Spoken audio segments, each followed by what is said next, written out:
A mediados del siglo XVIII, los británicos se ganaban la vida ante todo de un modo. Eran granjeros. La mayoría de la gente pasaba sus días trabajando la tierra como siempre habían hecho. Sin embargo, Inglaterra estaba a punto de sufrir el cambio más profundo de su historia. Un cambio que nos afectaría y supondría un reto para todos. En un espacio de solo 60 años, Inglaterra experimentaría una revolución. Una revolución que sacaría al trabajador del campo y lo llevaría a la ciudad. De una economía rural a las fábricas urbanas. Esta es la historia de las máquinas y de la gente que, para bien o para mal, crearon nuestro mundo del trabajo moderno.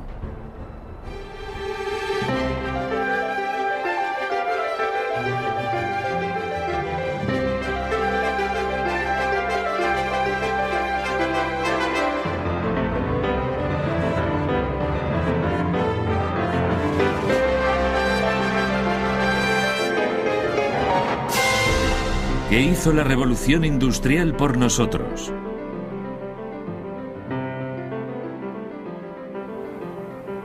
Maravillas de fábrica.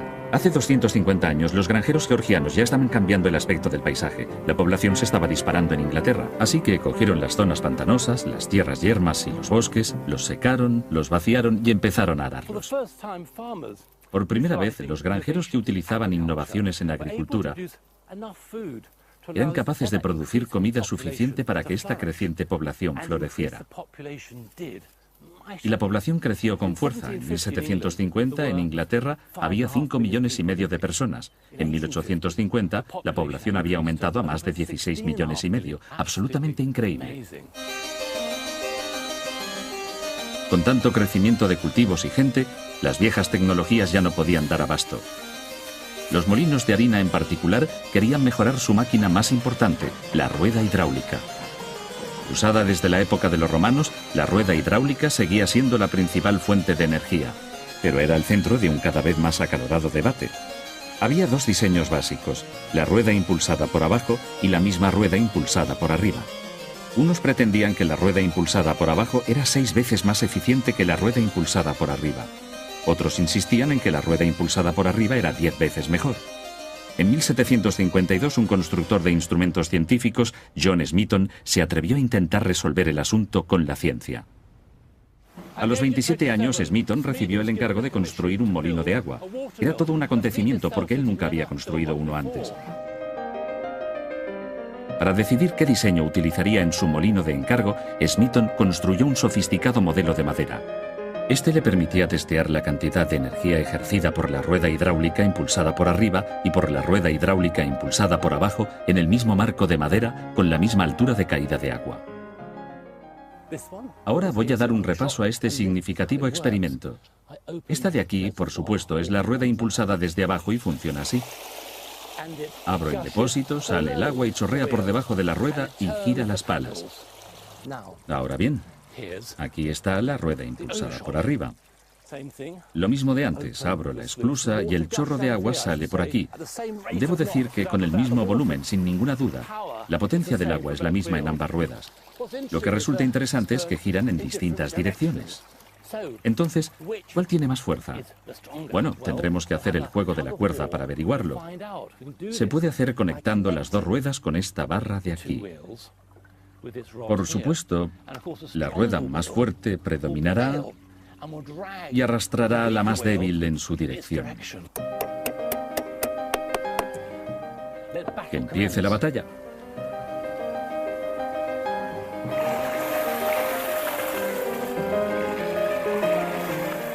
La rueda hidráulica impulsada por arriba va en la dirección que debería ir y arrastra a la rueda impulsada por abajo con ella. Está claro, la rueda impulsada por arriba es más potente. Aquí está la ganadora.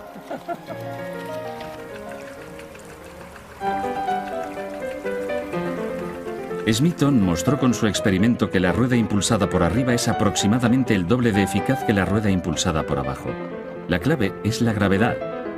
La energía de la rueda impulsada por arriba es mayor porque cae desde arriba. No queriendo precipitarse en sus conclusiones, Smeaton tardó 6 años en publicar sus hallazgos.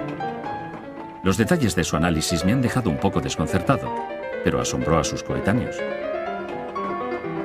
Con esta prueba científica y el análisis del resultado, Smeaton presentó un argumento sólido sobre la eficacia de máquinas que otros podrían continuar. Smeaton realmente había puesto los cimientos para la moderna profesión de la ingeniería civil. En manos de otro hombre, Richard Arkwright, la revolución daría el próximo paso crucial. Arkwright tenía una máquina totalmente nueva que funcionaba con la rueda hidráulica impulsada por arriba de Smeaton.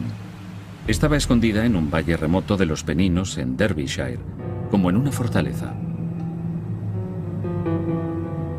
No quería que nadie viera lo que tenía allí dentro. La máquina secreta de Arkwright transformaría la manufactura de la industria campesina tradicional que se había mantenido intacta durante generaciones. El hilado de algodón. Para producir hilo de algodón a mediados del siglo XVIII, el algodón en crudo se hilaba en la rueca tradicional. El hilador primero sacaba las fibras de algodón y al mismo tiempo las juntaba con un giro y las introducía en la punta del huso. Entonces, la hebra que salía se tejía de nuevo en un huso. Era una labor de trabajo intensivo, muy especializado, pero requería mucho tiempo y solo producía un hilo muy frágil.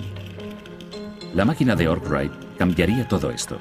La historiadora textil Anna Benson nos puede explicar cómo. Y ahora, Anna, aquí hay algo bastante diferente, una máquina que revolucionó la producción de hilo, el marco giratorio movido por agua de Arkwright. Una cosa maravillosa. Anna, ¿puedes contarme cómo funciona este marco giratorio movido por agua? Quiero decir, lo que veo aquí es casi igual que el algodón natural que tenías allí en la mano, ¿verdad? En esta máquina, todos los procesos que he hecho en la rueda grande se hacen al mismo tiempo. Así que ponemos este algodón aquí detrás y estos rodillos están ajustados para ir a diferentes velocidades. El de atrás va más lento que el de delante y este trocito que yo estaba haciendo en la rueda grande se hace aquí. Va sacando las fibras de forma que cada vez es más fino. De acuerdo. Ahora puedo ponerlo en funcionamiento para ver lo que quieres decir. Tengo la rueda girando a mi ritmo y luego pongo en marcha el mecanismo así y... allá vamos. Es fantástico, lo hace todo a la vez. Lo va cogiendo, hilando y tejiendo. Años antes, se habían patentado unos rodillos de ajuste, pero fue el genio de Arkwright quien creó el sistema para que estos rodillos de ajuste funcionaran. Entonces, obviamente, está haciendo más hilo más deprisa y también, a mi entender, la calidad es mejor.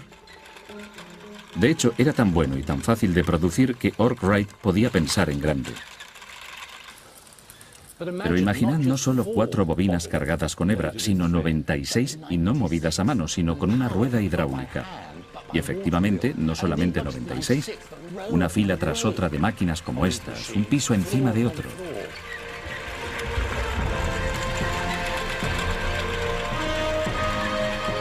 Un sueño como este implicaba un tipo de edificio totalmente nuevo.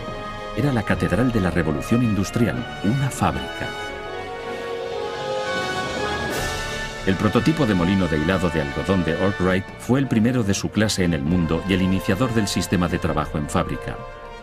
Un sistema en busca de mano de obra. Cromford Mill necesitaba más mano de obra de la que podía encontrar en el pueblo, así que Arkwright puso anuncios para que los trabajadores vinieran de muy lejos. Pero él buscaba un tipo de trabajador en particular. Dado que el marco giratorio movido por agua había convertido ese trabajo de habilidad en un sencillo juego de niños, Arkwright necesitaba principalmente mano de obra no cualificada. Puso anuncios para familias, de forma que tendría como empleados en su molino, por muy poco, a mujeres y niños. Para darles alojamiento, la primera ciudad molino crecería junto al molino. Arkwright hizo una iglesia, un bar, un mercado e incluso una escuela. Pero quizás el mayor incentivo para atraer a que vinieran familias de otras zonas era el buen estado de las viviendas. Durante los años 1770, Arkwright construyó estas casas en North Street para su mano de obra. Son realmente bastante alucinantes. Comparado con la vivienda media de la clase obrera en la época, esto es realmente algo muy especial. La gente que haya vivido aquí, los pobres o incluso muy pobres, urbanos o rurales, habrán estado realmente fascinados por este alojamiento palaciego. Esto tuvo que haber sido un gran incentivo para trabajar en el molino. ¿Y cómo trabajaban? De día y de noche.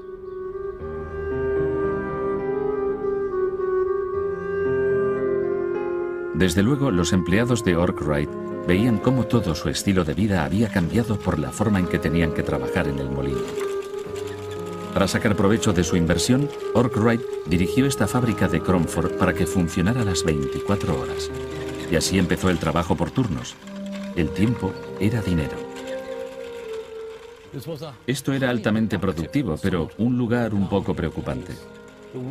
La mano de obra trabajaba duro durante muchas horas fijas, que se hacían cumplir con amenazas de castigos y multas. Niños exhaustos trabajaban duro en turnos de 13 horas, día y noche, 6 días a la semana. La máquina dictaba el ritmo de vida. Y este era el precio que los empleados pagaban por un pequeño, aunque seguro salario. Su patrón, Arkwright, por otra parte, estaba ganando una fortuna. Concedió licencias de su patente tecnológica del marco giratorio movido por agua, pero solo en cantidades de 1000 usos, así que cualquiera que quisiera utilizar la máquina también tenía que montar una fábrica. 18 años después de haber creado Cromford, había más de 140 molinos funcionando con marco giratorio movido por agua repartidos por todo el país. Pero la fábrica todavía estaba lejos de alcanzar su pleno potencial. Solo una cosa podría cambiar eso: el vapor. Todo empezó con un hervidor de agua. La tía de James Watt estaba enfadada. Antes que leer un buen libro, el chaval de 15 años se sentaba en casa todo el día observando cómo hervía el hervidor. Levanta la tapa, mira dentro, ve el vapor que sale, ve el vapor condensado en el interior de la tapa. Ahora, lo que la tía tomó por holgazanería era en realidad el gran interés de un joven científico, un hombre que, en su día, inventaría el primer motor de vapor realmente eficiente. James Watt se hizo mayor y llegó a ser un constructor de instrumentos científicos en la Universidad de Glasgow. Un día le pidieron que reparara un modelo de uno de los primeros motores de vapor, el motor Newcomen. El modelo se había quedado literalmente sin vapor. El motor Newcomen se había estado usando desde principios del siglo XVIII. Era usado principalmente para bombear agua de las minas, pero no funcionaba muy bien. El motor funcionaba por el principio del vacío, creado por la condensación de vapor en un solo cilindro. Sin embargo, consumía una enorme cantidad de carbón para producir bastante poca energía. Ahora, el problema con este motor es que ese vapor tenía que ser inyectado y condensado en el mismo cilindro. Esto significa que por cada golpe del pistón el cilindro tenía que ser calentado y enfriado, calentado y enfriado, calentado y enfriado.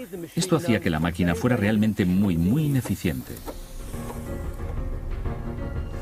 Watt arregló el modelo, pero batalló con el problema de su ineficiencia durante más de un año. Entonces fue a dar un paseo por un campo de golf de Glasgow. En 1765, mientras caminaba por Glasgow Green, le llegó la inspiración. Tal como iba a escribir, no había caminado más que hasta el centro de golf y ya lo tenía todo solucionado en mi mente. Buen tiro, señor. Esto es Crofton Pumping Station. Proporciona agua al canal de Kennet y Avon. Dentro está el motor más antiguo del mundo que todavía sigue haciendo su trabajo original. Y fue construido por Watt.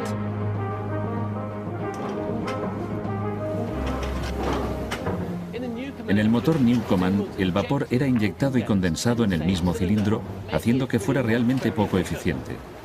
Este hombre, Watt, tuvo una sencilla, ingeniosa idea, un verdadero salto adelante. En su motor, el proceso de enfriado estaba separado del cilindro. Y aquí tenemos este condensador, aquí abajo, algo maravilloso, lo cual significa que el cilindro de arriba permanecía caliente todo el tiempo. El vapor del hervidor entra por el cilindro de la parte superior, empujando hacia abajo al pistón de dentro.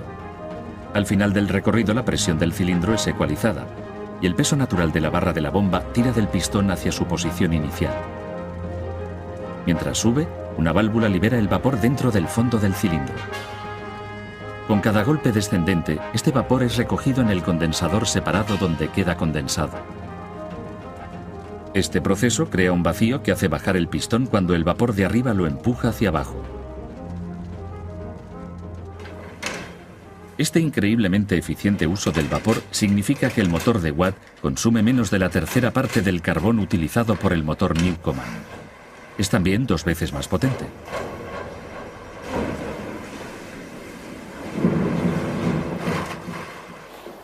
La impresionante fuerza de este motor levantaba 1 tonelada de agua con cada golpe. Eso significa casi 18 millones de litros al día. Pero el motor de Watt llegaría a ser mucho más que una eficiente y estupenda bomba. Iba a impulsar la transformación de cualquier lugar de trabajo en el país. Pero había un problema. Watt era un pesimista, un hipocondríaco, propenso a rachas de desesperación, inactividad y depresión. Tuvo su punto bajo en 1773, cuando llegó a la conclusión de que no había nada más insensato que inventar. Y por una vez, su depresión era justificada, porque al cabo de 8 años de trabajo duro con su motor de vapor, su socio quebró. Lo que necesitaba, claro, era un nuevo socio, uno con impulso, con recursos y con cabeza para los negocios. Aparece Matthew Boulton. Boulton era un dinámico fabricante de Birmingham que cuando conoció a Watt vio los diseños para el motor de vapor e inmediatamente se dio cuenta de su potencial como negocio. Boulton, con su dinero en efectivo, sus artesanos y su confianza, emprendió esta nueva y gran idea y la organizó. Watt dejó Escocia y se unió a Boulton en Birmingham en 1774. Asociados, estos 2 hombres iban a ser, como veréis, gigantes de la revolución industrial. En 5 años, después de mejorar sus prototipos, captaron el mercado de motores de vapor para bombear agua de las minas de estaño, cobre y plomo. Pero Boulton tenía mayores ambiciones. Boulton advirtió que una pequeña pero significativa alteración en su motor de vapor lo haría mucho, mucho más útil. Instó a Watt a idear una forma de convertir la acción arriba y abajo del motor en un movimiento rotativo para que funcionara como una supereficiente, potente y muy segura rueda hidráulica. Con un brazo unido al piñón del cigüeñal, controlando un sistema de correas, el motor de vapor podría impulsar no solo una máquina a la vez, sino toda una serie de ellas. La energía del vapor estaba a punto de cambiar el mundo y el lugar de trabajo. No solo para el minero, sino para el fabricante, el obrero de la fundición de hierro, el trabajador textil, el destilador e incluso el alfarero. El vapor era ahora un gran negocio. Y el lugar de donde arrancó fue la ciudad en la que ocurrieron más cosas de la revolución industrial, Birmingham. Aún hoy, más de 200 años después de que se conocieran, todavía puedes cruzarte con Boulton y Watt. Me pregunto si, cuando se hicieron socios, se dieron cuenta de que crearían uno de los primeros negocios corporativos internacionales, no solo con fábrica, sino diseño, marketing y personal de oficina también. Pero el éxito trajo consigo montañas de papeleo. En la casa de Boulton, Soho House, todavía en pie hoy, Watt mostró a su socio financiero cómo podía mejorar la velocidad y eficiencia de sus oficinistas. El lúgubre Watt creó la precursora de una herramienta clave en la oficina. No podemos imaginar cómo lo haríamos sin ella, la fotocopiadora. Esta cosa asombrosa es eso, una de las copiadoras de Watt. Bueno, la tinta era muy importante, había que usar una tinta especial, tinta mezclada con azúcar y un buen chorro de coñac francés. Bien, ahora yo transformo lo que parece un escritorio portátil en una prensa de imprenta. Asombroso.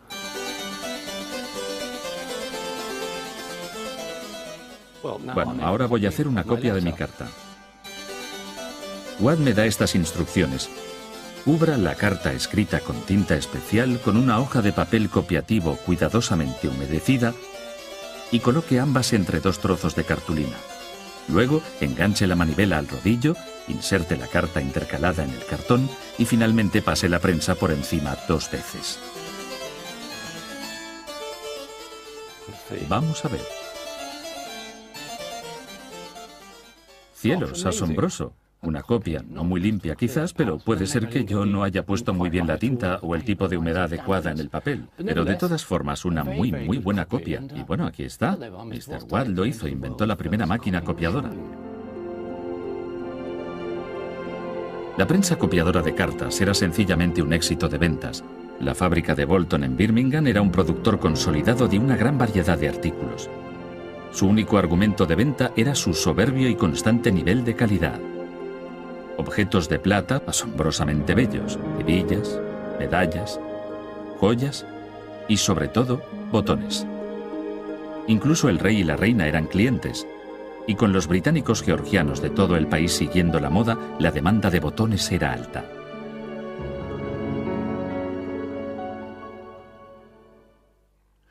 Para hacer frente a esa demanda, Bolton tuvo que desarrollar todo el potencial de una nueva técnica de gestión, la división del trabajo. La mano de obra estaba a punto de conocer la producción en cadena.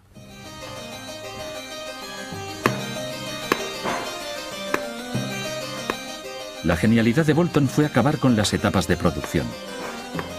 Uno que visitara su fábrica veía cómo, en lugar de emplear una sola mano para producir un botón, trabajadores con habilidad y sin ella realizaban diferentes partes del proceso, ya sea redondear, estampar, cortar, grabar o dorar.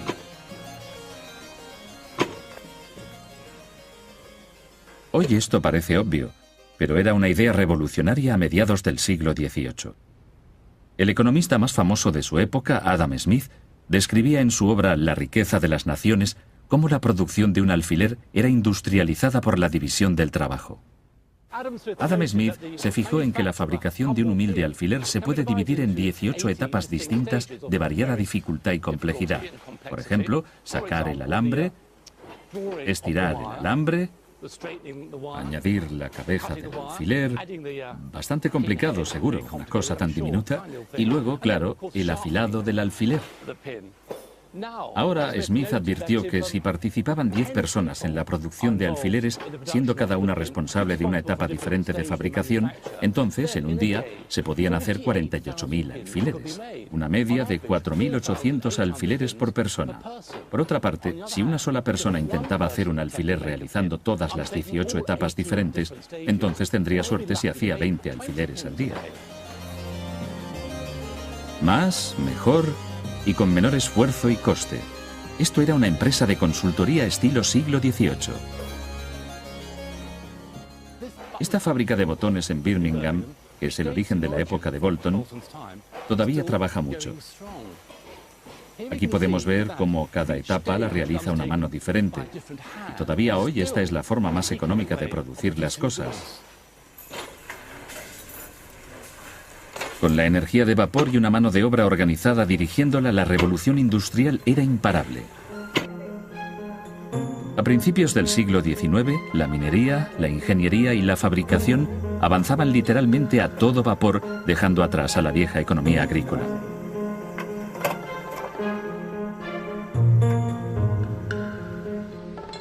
Con la energía del vapor a su disposición, los patronos ya no estaban limitados a la energía del agua que proporcionaban los remotos ríos rurales. Podían estar en cualquier parte. Y con una fábrica tras otra, se fueron extendiendo en las nuevas ciudades industriales. Esto era el progreso, pero para muchos tenía una cara oscura y satánica.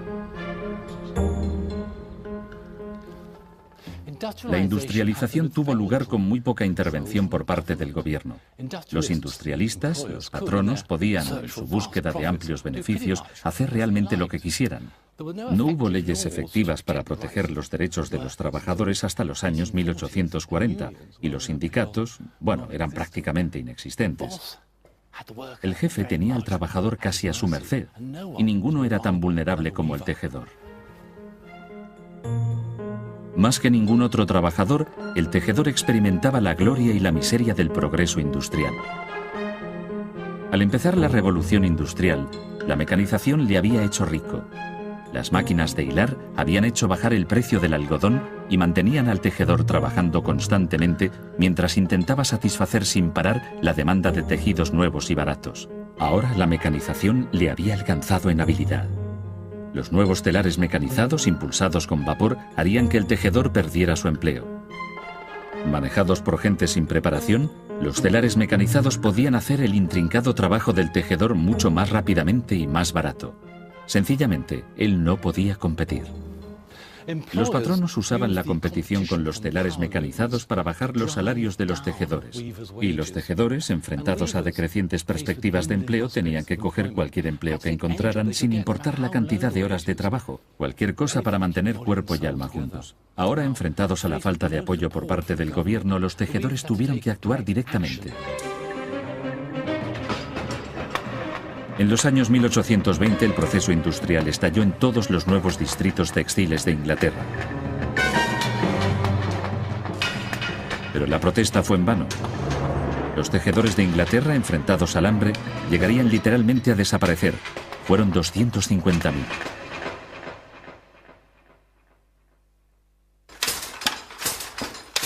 Un telar especial que no solo revolucionaría el mundo del tejedor, sino que pondría en marcha la revolución tecnológica de hoy, el telar Jacquard. Un francés, Joseph-Marie Jacquard, inventó su telar en 1801 para tejer telas con estampados de moda. Lo ingenioso era que los estampados se podían tejer automáticamente. Un estampado se hace al pasar la trama. Un hilo de color que corre a través del telar por el espacio entre los hilos tensos de la urdimbre que van de la parte de delante del telar a la de atrás. El estampado que sale depende de si la trama pasa por encima de los hilos de la urdimbre o por debajo. Para que eso ocurra, algunos hilos de la urdimbre se levantan, mientras que otros se quedan en su sitio. He venido a Paradise Mill, en Macclesfield, para que nos lo cuente una tejedora, Sarah Lees. ¿Cómo sabe el telar qué hilos de la urdimbre hay que levantar, cuáles hay que dejar en su sitio y en qué orden? Bueno, todo está controlado por el Jacquard desde arriba y con sus tarjetas perforadas que le dicen cuáles quieren dejar o coger. Veo aquí montones de tarjetas, cientos de tarjetas con miles de agujeros, pero no acabo de entender cómo funciona. ¿Me puedes dar más detalles? Tengo un modelo para mostrárselo claramente. ¿Quiere verlo? Estupendo, déjame verlo. Sí, claro. Sí, por favor. Todo depende de estas tarjetas de aquí. Estas tarjetas están presentadas a estas agujas con resorte. ¿Puedo tocarlo? Sí, claro. Están bastante afiladas. Muy bien, aquí están. Las agujas están aquí, se meten en los agujeros. Sí, y estas van, a su vez, presentadas a estos ganchos. ¿Y entonces controlan los hilos de la urdimbre por debajo? Si hay un agujero en la tarjeta, la aguja pasa a través de ella y el gancho se queda encima del plegador, que se levanta. Entonces, si hay un agujero, el hilo de la urdimbre se levantaría, mientras que si hay una parte sólida, el gancho es empujado fuera del plegador y el hilo de la urdimbre se queda abajo. Si muevo el pedal, se puede ver como cada vez coge hilos diferentes. Increíble. Así que estas tarjetas son básicamente el código para el estampado en el tejido. Sí. Esto parece algo muy innovador. Lo era. No solo controlaba el Jacquard, sino que más tarde esto condujo a los primeros programas de ordenador. Así que los mismos códigos del sistema binario se usaron para programar el telar Jacquard. Los agujeros y espacios y un trozo de tarjeta se aplicaron más tarde para programar los primeros ordenadores. Así, en este sentido, se puede decir que la tecnología del mundo moderno de la información empezó aquí, con el telar Jacquard.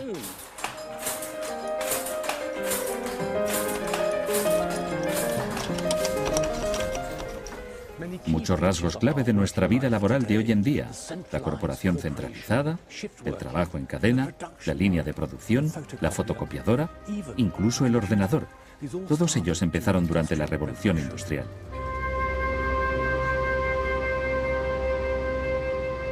De una economía rural a las fábricas urbanas.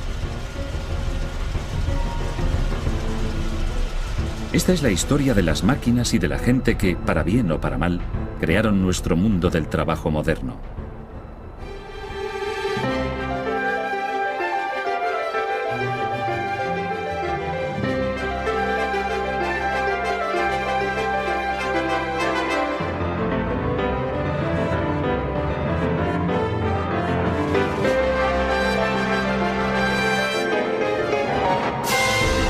¿Qué hizo la revolución industrial por nosotros?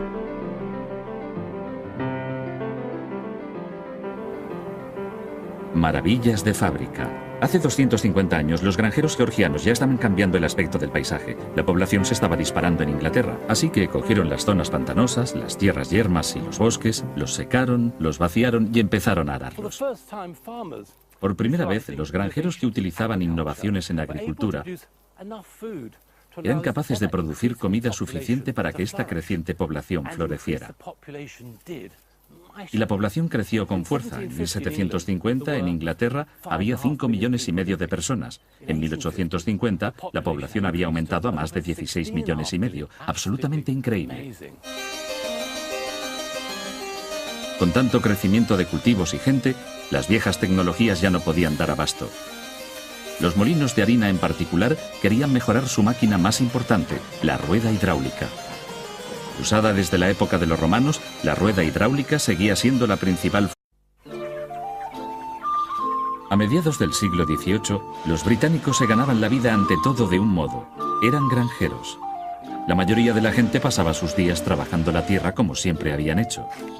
Sin embargo, Inglaterra estaba a punto de sufrir el cambio más profundo de su historia, un cambio que nos afectaría y supondría un reto para todos. En un espacio de solo 60 años, Inglaterra experimentaría una revolución que sacaría al trabajador del campo y lo llevaría a la ciudad, fuente de energía, pero era el centro de un cada vez más acalorado debate.